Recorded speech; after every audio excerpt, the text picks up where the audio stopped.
આગામી 19 જૂને કડી વિધાનસભાની પેટાચૂંટણી યોજાવા જઈ રહી છે ત્યારે કડી વિધાનસભાના નાગરિકો નવા ધારાસભ્ય પાસે અનેક અપેક્ષાઓ રાખીને બેઠા છે। કડી વિધાનસભાના નાગરિકોની આશા છે કે નવા ચૂંટાઈને આવનાર ધારાસભ્ય તેમની સમસ્યાઓનું નિવારણ લાવે। શું છે કડી વિધાનસભા વિસ્તારના લોકોની માંગ, આવો સાંભળીએ।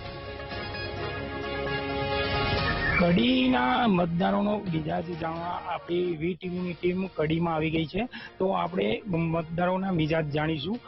શું કહેશો આપ કાકા, કડીમાં શું સમસ્યા છે?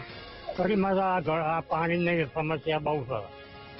એક તો પાણી અને રોડમાં પેલા બમ્પ બનાવવાની જરૂર છે, ટ્રાફિક બહુ જ્યાં છે એટલે પોલીસની સગવડ કરવી પડે, કારણ કે નોકરિયાત વર્ગ બધો આવતો જતો એટલે 4 બાજુ સાધન આવતો હોય, 5 બાજુ રોડ હોય એટલે અમારે જવા આવવાની તકલીફ પડે, એટલે પોલીસની સગવડ ચોકડી પર તો કરવી જોઈએ। કેવા ધારાસભ્ય ઈચ્છીએ છે?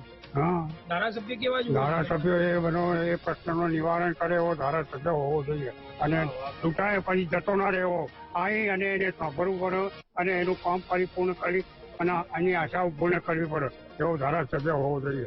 ચૂંટાય પછી જતા રહ્યા પછી બાર બાદશાહ હોમું જોવા જ ના આવે એવા ધારાસભ્ય, કોંગ્રેસ કે ભાજપ ગમે એ પક્ષવાળો। જે ચૂંટાયા પછી ધારાસભ્ય અહીંયા જોવા બી નથી આવતા, પણ ધારાસભ્ય ચૂંટાય તો પહેલા જે વિસ્તારમાં ચૂંટાયા હોય એનું થોડી કામ કરે, એના માટે ઘરનું પછી વિચારે તો થોડી કડીની સુરત બદલાશે। બાકી ક્રાઇમ રેટ, પાણીની વ્યવસ્થા, રોડ રસ્તાની વ્યવસ્થા કડીમાં બહુ ખરાબ થઈ ગઈ છે। અમારી તો ઈચ્છા છે કે આવનાર ધારાસભ્ય એ કડીની ખૂબ પ્રગતિ કરે। અત્યારે રસ્તા, પાણી, પછી ત્યાં બાળકોની ફી વધારો, પછી જે ક્રાઇમ છે અત્યારે કડીમાં ગુંડા તત્વો બેફામ બની ગયા છે। અત્યારે તમે સાંજે કોઈને નીકળવું હોય પણ બીક ખુલ્લા શસ્ત્રો લઈને ફરતા હોય છે, લૂંટ કરતા હોય છે, ચોરીના બનાવ પણ બનતા હોય છે। એટલે આવનાર ધારાસભ્ય ગવર્મેન્ટમાં પોતે પોલીસ પ્રોટેક્શન કરે, 4 રસ્તા ઉપર, ચોકડી ઉપર સાંજે પણ ચેકિંગ કરે આવનાર જનારનું।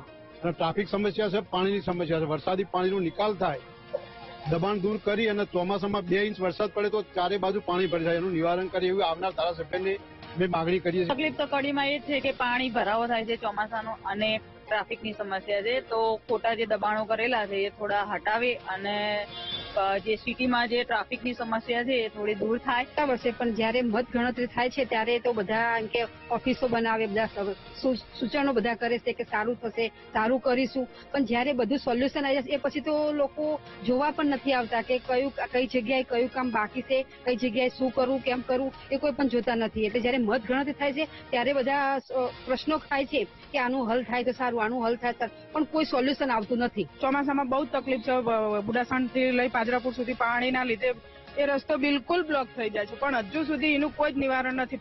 છેલ્લા 5-7 વર્ષથી આ પ્રશ્ન છે, પણ એનું હજુ કોઈ સોલ્યુશન નથી આવ્યું। તો આ હતા કડીના પ્રશ્નો મહિલાઓના અને અહીંયાના સ્થાનિકોના। મહેસાણાથી સુધીર પારેખ, વીટીવી મહેસાણા।